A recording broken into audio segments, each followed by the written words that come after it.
hand it to all the brave comics tonight, right? It's very brave what we do, guys. Isn't it? At least that's what everybody loves to tell me when they find out I do comedy. They like to tell me how brave I am. Like, I was hanging out with a friend of mine recently. He has a Purple Heart from fighting in Iraq. I was like, just a couple of brave guys hanging out, you know? Two bravest professions in the world. U.S. military, stand-up comedian. He's out in Iraq fighting ISIS. I'm up here fighting my depression. Pretty much the same thing, you know? Every time I sign up for an open mic, I'm like, this must have been what Anthony felt like when he enlisted. My dad doesn't think it's brave. My dad's not a big fan of me doing comedy. Every time I talk to my dad on the phone, he'll say the same thing to me. He goes, when are you gonna get a real job, Josh?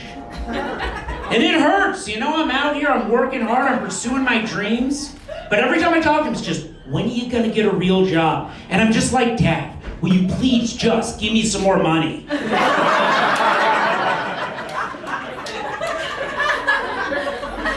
It's tough being broke, guys.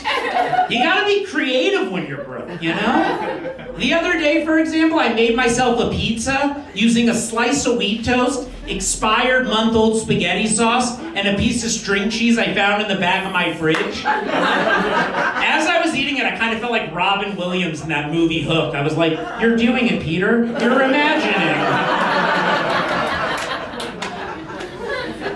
But yeah, outside of comedy, I'm unemployed, or as we in Los Angeles prefer to call it, freelance. And I gotta tell you guys, I like being unemployed, you know? The way I see it, being unemployed is kind of like being your own boss if your boss was constantly giving you hand jobs. And buying you weed. Even though buying weed has been sinking the company. My mom asked me recently, she's like, what are you doing to get out of debt, Josh? I said, don't worry, Mom. I've been buying lottery tickets. Swear to God, this is what she said. She goes, well, you can't win if you don't play, Josh. I was like, really? Really?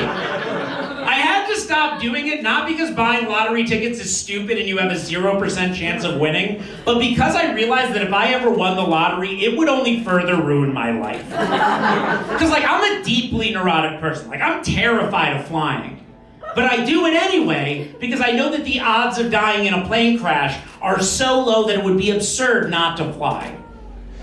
But the odds of winning the lottery are so astronomically lower than the odds of dying in a plane crash that if I ever won the lottery, I would never get on a fucking plane again. Odds would become absolutely meaningless to me. And people have said, Josh, don't be ridiculous. What are the odds that you're gonna both win the lottery and die in a plane crash? To which I say, if I won the lottery, my odds of dying in a plane crash actually increase because now I can afford to fly.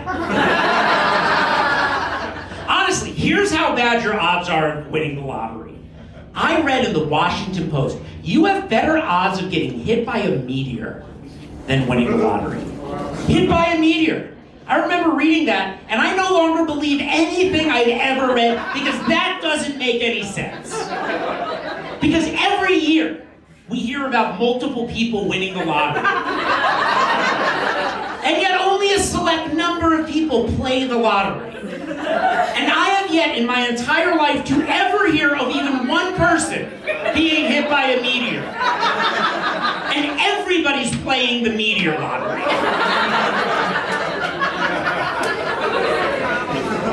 It bothered me, it drove me crazy. I'm like, I need to figure out what they're trying to say. And I think I figured it out. They aren't saying that you have better odds of getting hit by a meteor than winning the lottery. They're saying that there are better odds of a meteor hitting Earth and killing everyone than you winning the lottery. And I think this points to a much bigger problem in the world, which is people jumping to conclusions about things that they read without thinking about what the things that they read are actually trying to say. For example, I read an article that said people who have more sex live longer. And most people that read that article think that having more sex helps you live a longer life. But I don't think that's what the article's actually saying. What I think the article's actually telling us is healthier people are getting laid way more than unhealthy people. Like if you're going to the gym, you're working out, you're eating right, people are trying to fuck you. If you're sitting at home eating fried food, playing video games, nobody's trying to fuck you. And if you're morbidly obese and you go to the doctor's gonna be like, don't have sex. You will die. The more sex you have, the shorter you will live. People were talking about the pandemic. Here's what I thought was really funny about the pandemic, guys. The funniest thing to me about the pandemic was at the very beginning of the pandemic, I heard a lot of people saying that this might bring us together. And I knew instantaneously that wasn't going to be the case. Because do you remember, the very first thing that happened when the pandemic started was everyone's panicked and ran out and started buying two things. We started buying toilet paper and guns. That was how we were going to beat this pandemic. People like, disease ain't gonna get me. I was late to the game, guys. I couldn't get any toilet paper. I was, however, able to get a gun, and then I just used that to get toilet paper. People don't talk enough about the benefits of owning a gun. You buy a gun, that's basically an all-in-one purchase if you really think about it.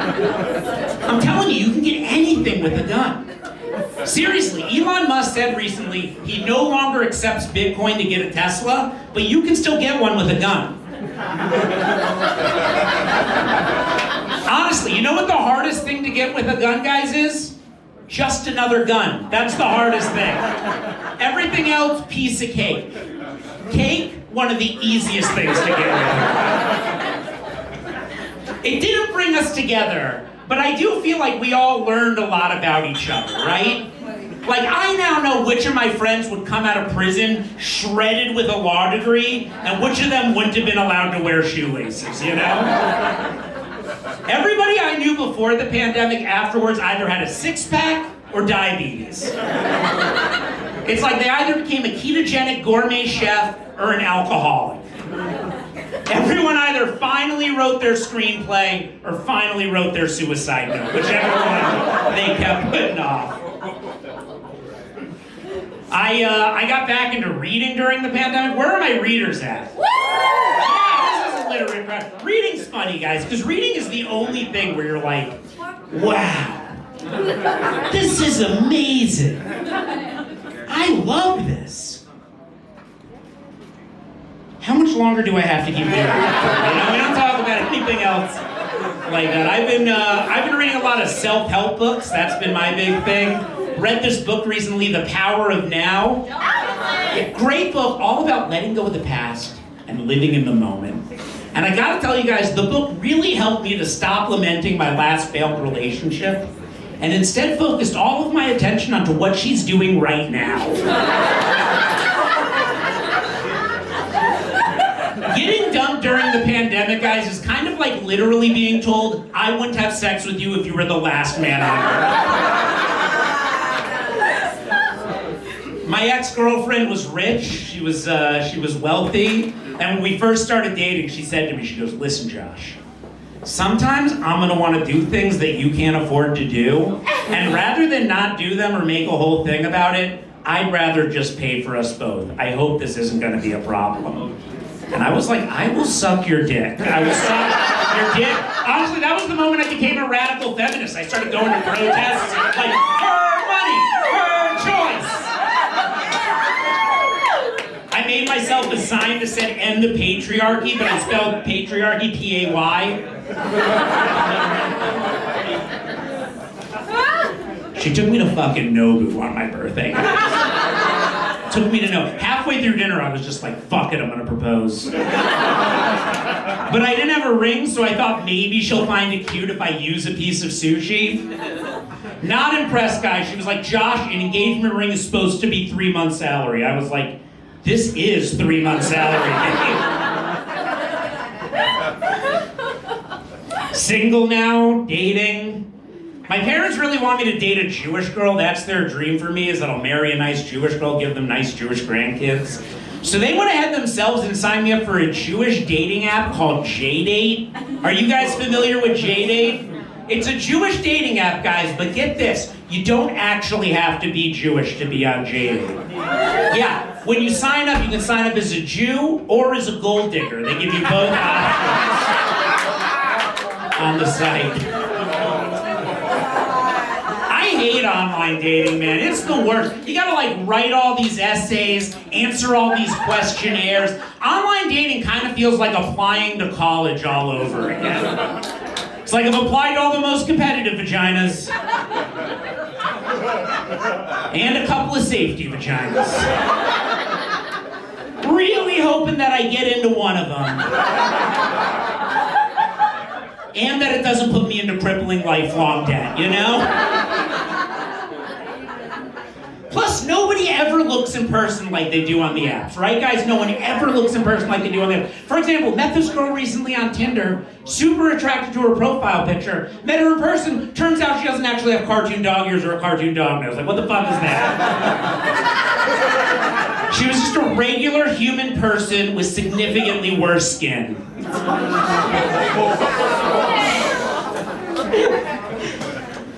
I'm 37 now, it's scary. A lot of my friends are married. But what's really freaking me out is how many of my friends are settling. Because at the end of the day, guys, I really don't want to settle, you know? What I want, and what I think each and every one of us in here deep down wants, is I want someone to settle for me, you know? I want someone to wake up in the morning, see me lying there next to them in bed and think, could have done better. Because at the end of the day, if the person you're with thinks the person they're with is a big loser, who's the real winner, am I right? And I promise you, I'm not as shallow as I sound. I just want a woman who's as attractive as my mother convinced me I am. That's all. My mom used to tell me I looked like Paul Newman growing up. Why'd you laugh at that? Every day, she'd be like, you look just like Paul Newman, Josh. You look just like Paul Newman. You look just like Paul Newman. You look just like Paul Newman. And when you hear this every single day of your life for 18 years, you start to believe it. So I spent most of my life believing I had Hollywood leading man, male model good looks. And it took years for me to figure out I wasn't as attractive as she told me I was. Just kept collecting the evidence and eventually I put it together. For example, you have no idea how many of the women I've slept with made me turn out all the lights before they'd have sex with me. Relax, guys, not that many. But also all of them, so.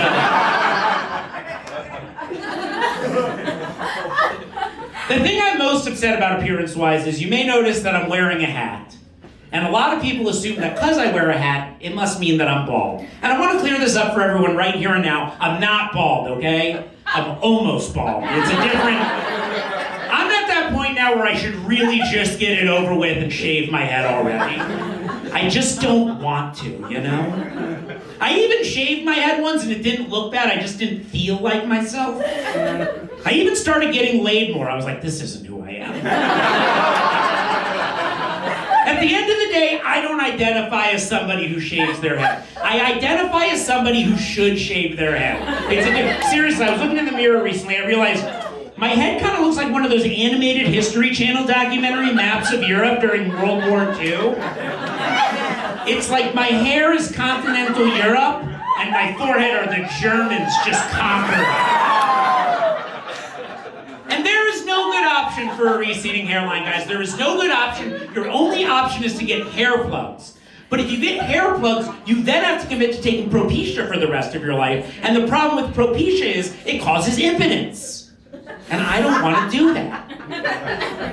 All right, bear with me on this, guys. Okay? I kind of feel like a poor Republican when it comes to that. It's like a lot of poor Republicans vote Republican because they don't want to pay taxes when they're eventually rich, even though they desperately need the government assistance provided by Democrats in order to climb out of the financial hole they've currently found themselves trapped in. And it's like, I don't want to take Propecia because I want my junk to work when I'm eventually getting laid again. Even though I desperately need the extra hair provided by the Propecia to get any woman even interested in having sex with me to begin with. But like, so first I can't get any because I've got no hair. Then I take Propecia, now I've got hair, but the bits and pieces stop working. So I have to take Viagra to get that going, but the Viagra gives me heart problems. Now I have to start taking aspirin for my heart, the aspirin gives me cancer, now I have to get chemo, and then I'm all the way back where I started.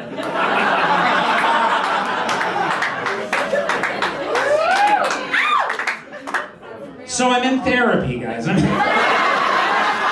you guys so much, I've enjoyed it.